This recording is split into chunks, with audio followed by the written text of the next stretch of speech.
God, this feels good.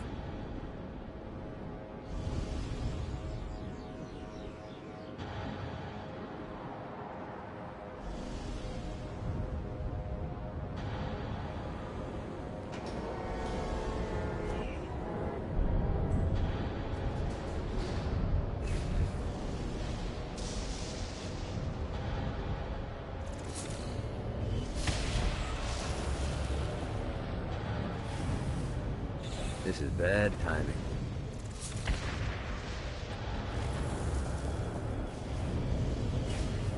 Gotta pick it up.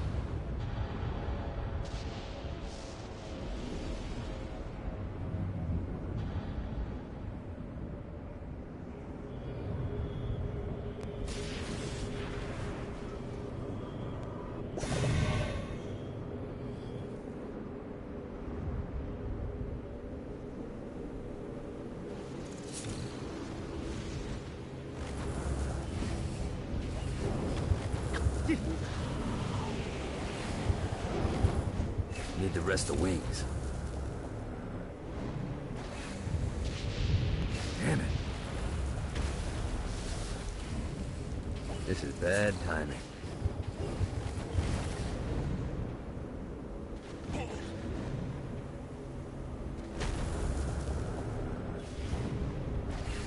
Woo!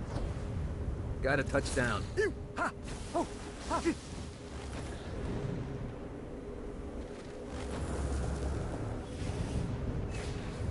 Running out of juice.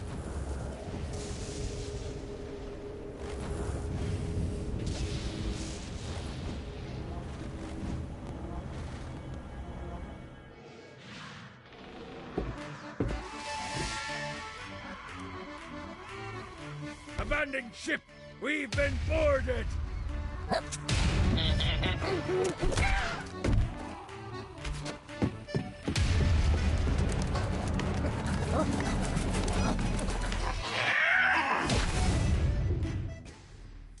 Off my ship!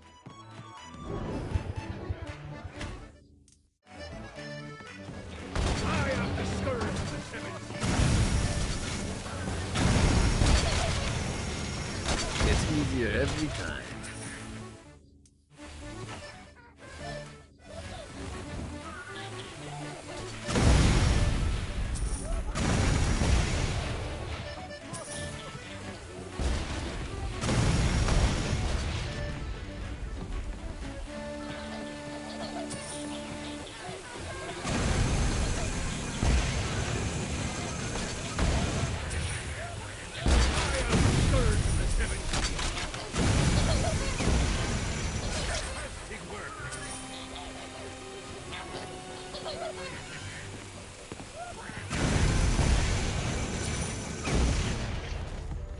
I got a bit of treasure in that chest over there. The weapon you find inside may help with our little imp problem. Ooh.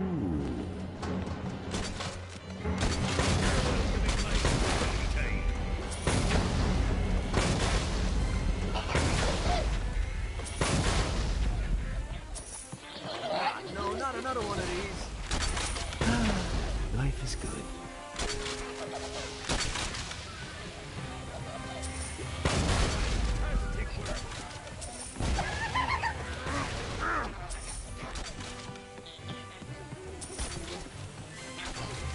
I summoned these imps to serve as my crew. I forgot what a handful they can be. Once aboard, they wouldn't listen to their captain. They ran amok in the bowels of the ship.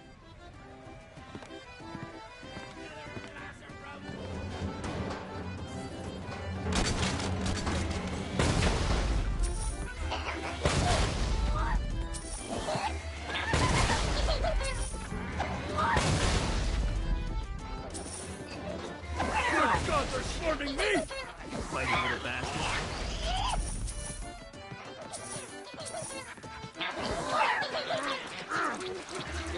Hey, it's okay to drop the pirate voice. What pirate voice would that be? Wow.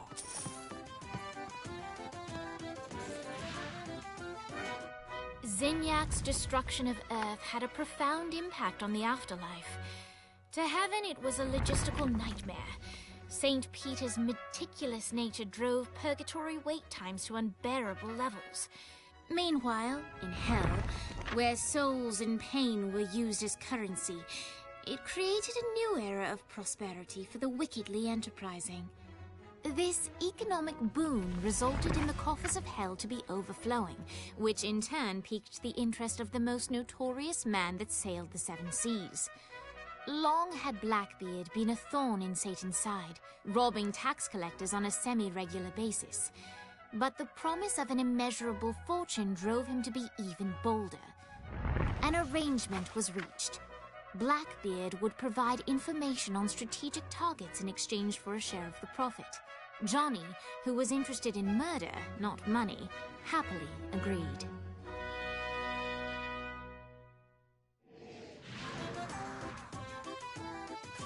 I grant ye the ability to summon my crew whenever they're needed.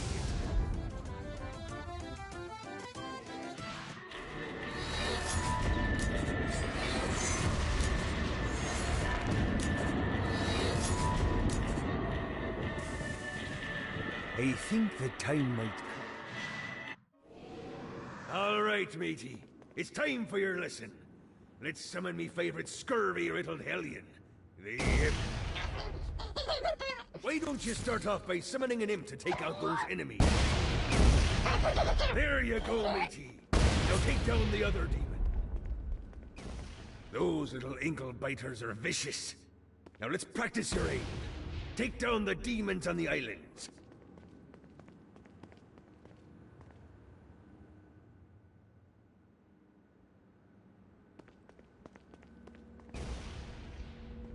Few things are as rewarding as pressing someone into service, am I right? Now get going! There's a whole wide world waiting to be plundered.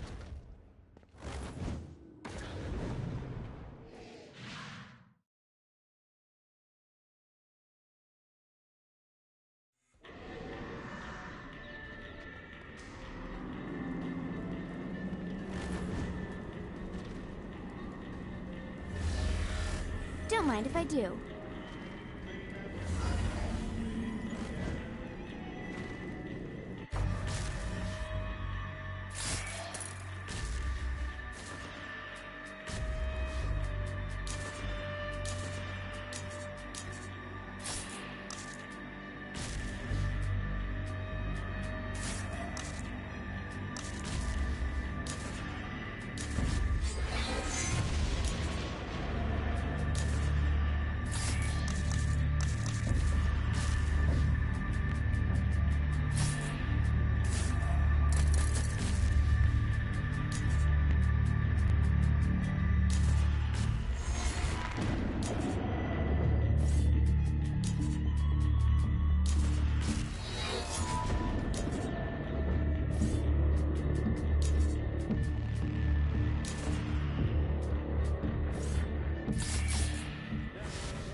God, this feels good.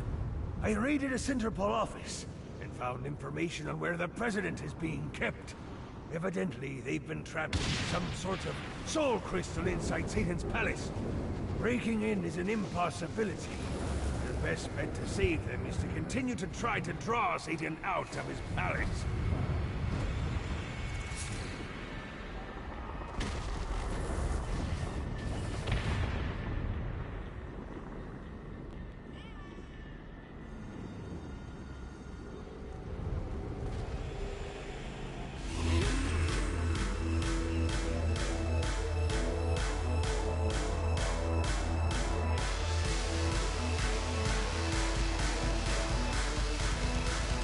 Lights up. William Shakespeare, humanity's greatest playwright, and hell's most diabolical purveyor of entertainment, looks on as a brave mortal on an Orphean quest enters. The bard's interest is piqued, and he looks to test his visitor's mettle.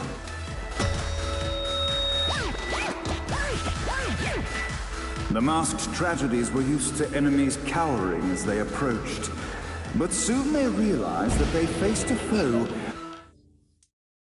courage and nobility, traits uncommon in the fires of perdition. And that one time I spilled a lot.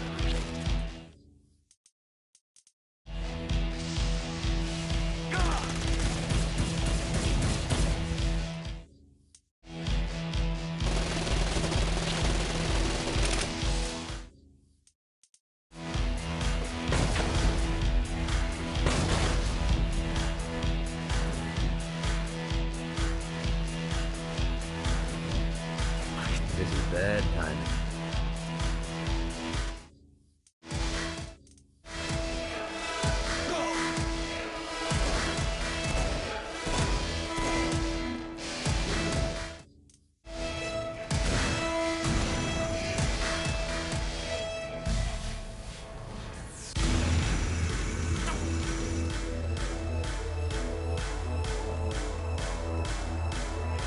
The inciting incident resolved.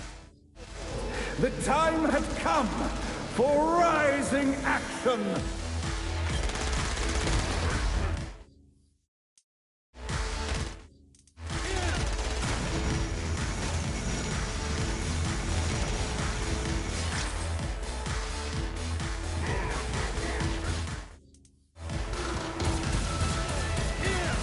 You gotta try harder than that, Satan.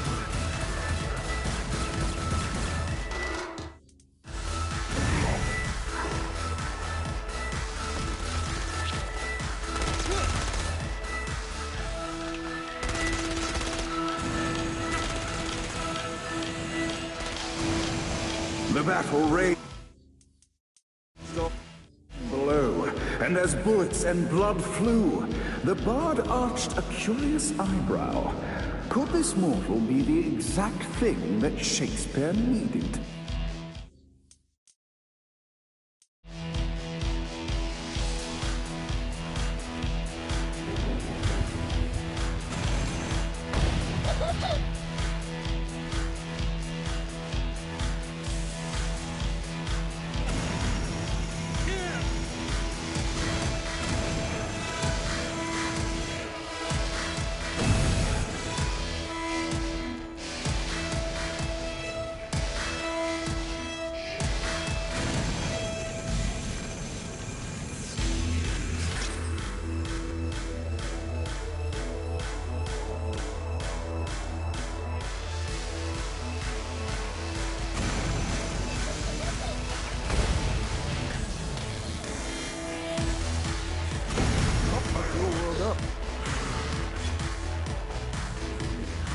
This battle is far from over, mortal. Arise!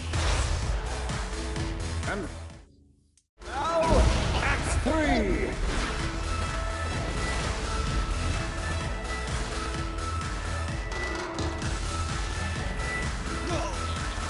See what these things can do.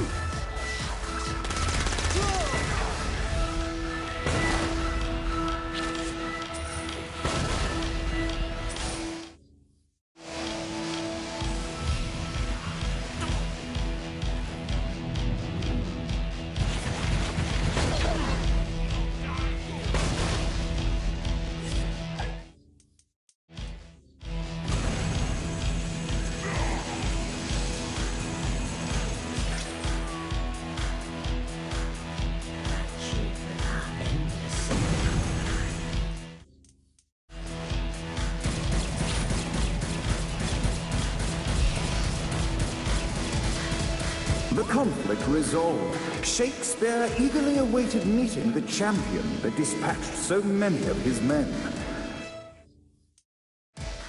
Undoubtedly, they were here for the bard's aid. And while happy endings were not a thing found in hell, Shakespeare always had a soft spot for comedies. In the land of the living, William Shakespeare is regarded as one of the most prolific playwrights of all time. However, to the denizens of hell, the bard is seen in a far different light. After selling his soul for fame and adoration, Shakespeare served in hell as Satan's spy master general. In doing his duty, Shakespeare would punish the souls he was investigating by forcing them to perform in grotesque passion plays for Satan's amusement. But in a Twelfth Night-esque twist, Shakespeare found himself living a double life. While he projected an image of cruelty, his heart was as soft as Jezebel's. In secret, he would tutor her on the classics and act out the works of his mortal days. When Satan found out, he cast Shakespeare out of the palace, believing that the poet would be tormented by the populace of hell, far out of Jezebel's sight. But Satan had not counted on the bard's cunning. Embracing his persona of master torturer, Shakespeare and his followers, the tragedies, took root in the entertainment district, biding their time for revenge.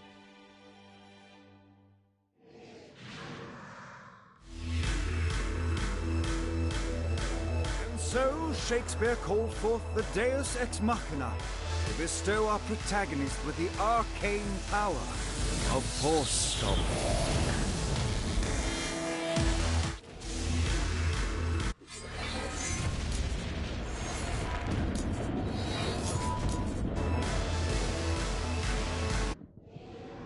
Lights up. The mortal stands in the training grounds, eager to try out his new Force Stomp power on the group of demons in front of them. No pity for the mortal. Act 1, Scene 2, in which our protagonist kills more demons with Force Stomp.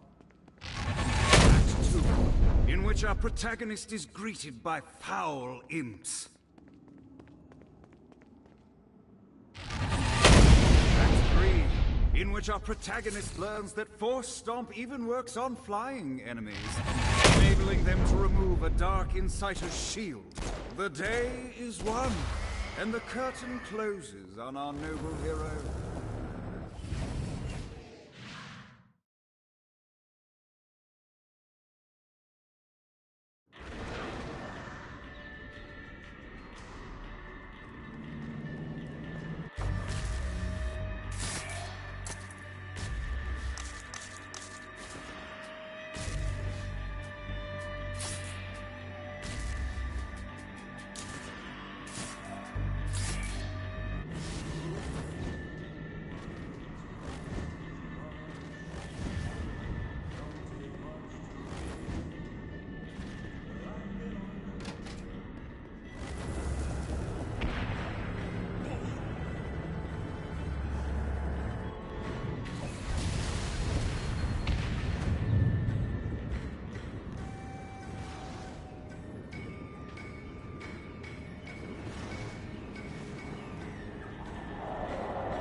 Running out of juice.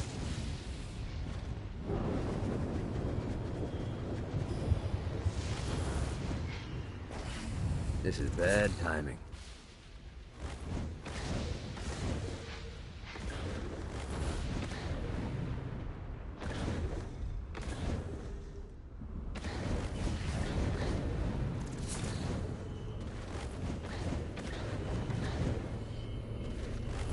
Got it.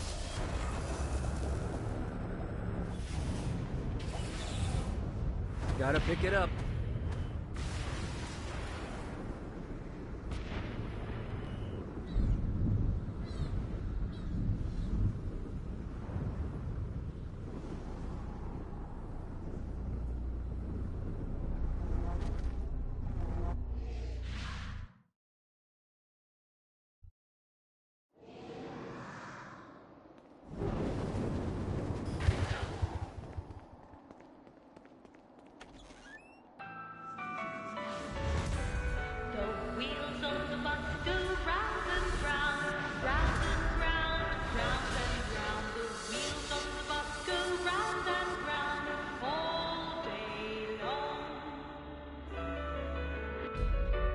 The horn on the bus goes beep, beep, beep, beep, beep, beep, beep, beep, beep.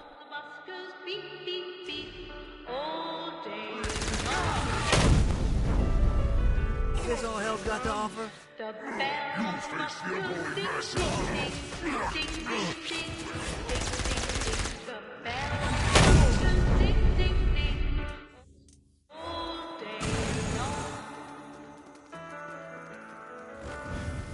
The driver on the bus says tickets, please. What, if they wanted to torture you, why'd they use the short version of the song? This is the short version. Oh yeah. The wipers on the bus go swish, swish, swish. The hobo on the bus goes heh heh heh. My mom had like 80 of them. Wow, wow, wow. The babies on the bus say wow, wow,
We must end this infernal music!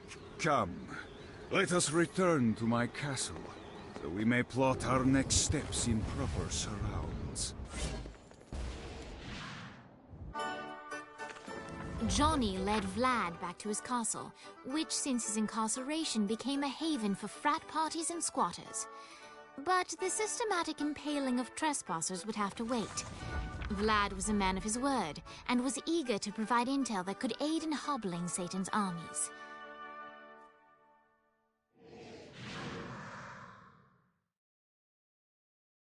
I bestow upon you the Stygian cold fire.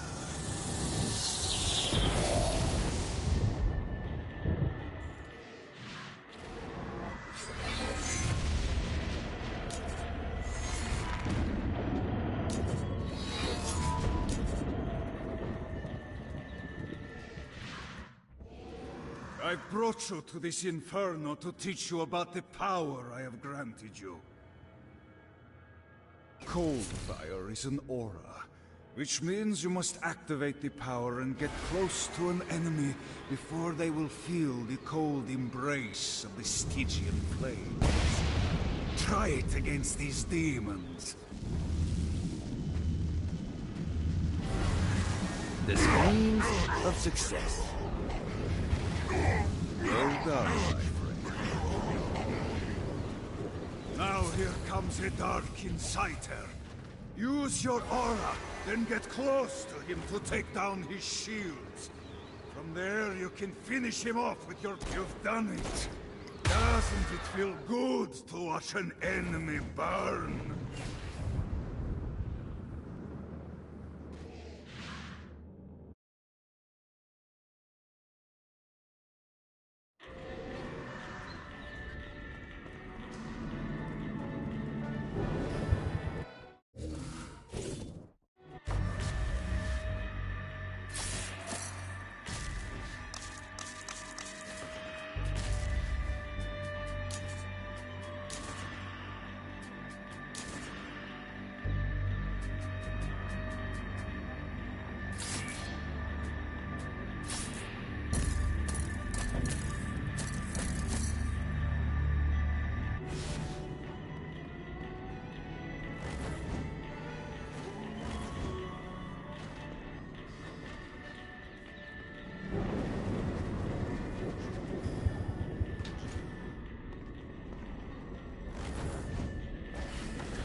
Need the rest of wings.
see what these things can do.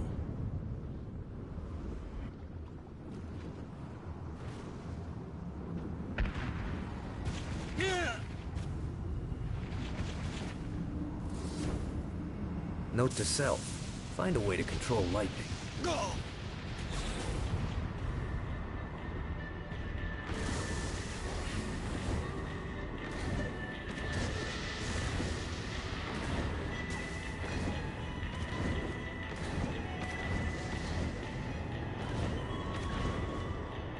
This is bad timing.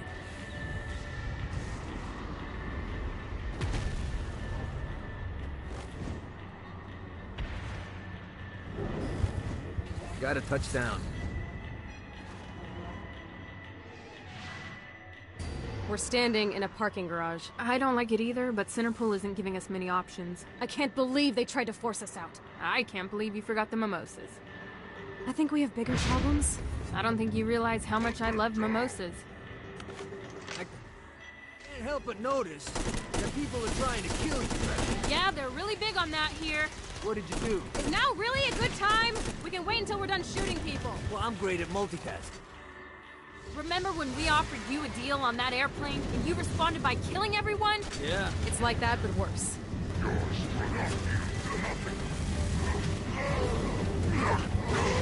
You gotta try harder.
Hey, Viola. Thought you should know that Kinsey misses you. Really? That's so sweet. Who's Kinsey? You remember Kinsey. She was that hacker that Matt Miller hated. Isn't she crazy? You know, she really grows on you.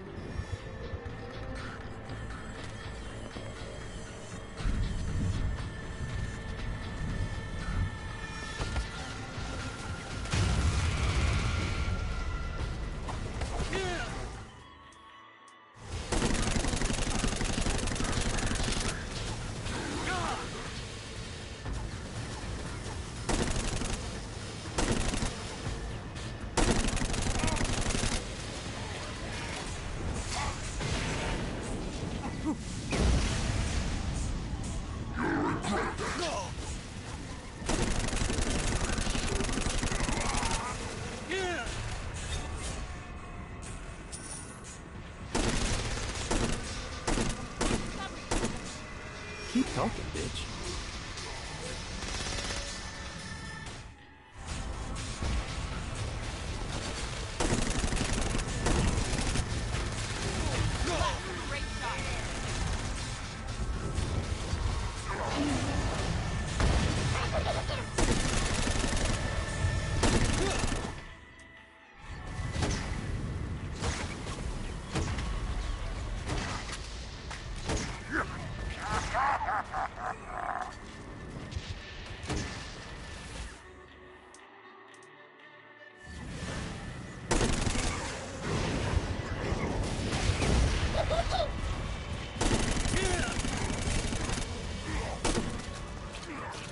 Hi.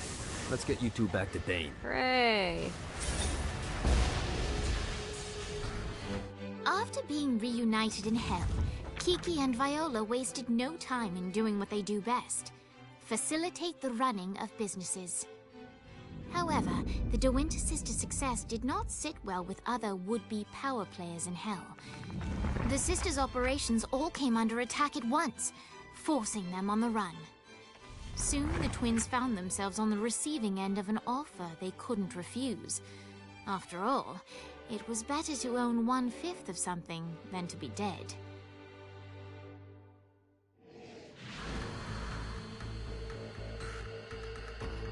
You helped us, now let us help you. Here's a little something made popular by another group of sisters, the Gorgons.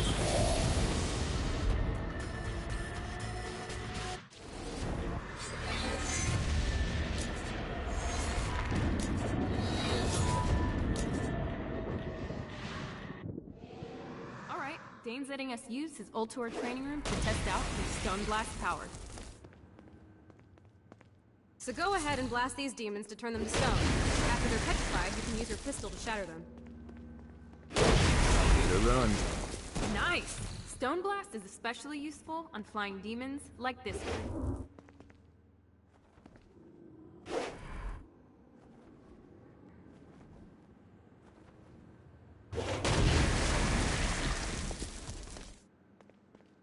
Alright, now let's see you drop a few more.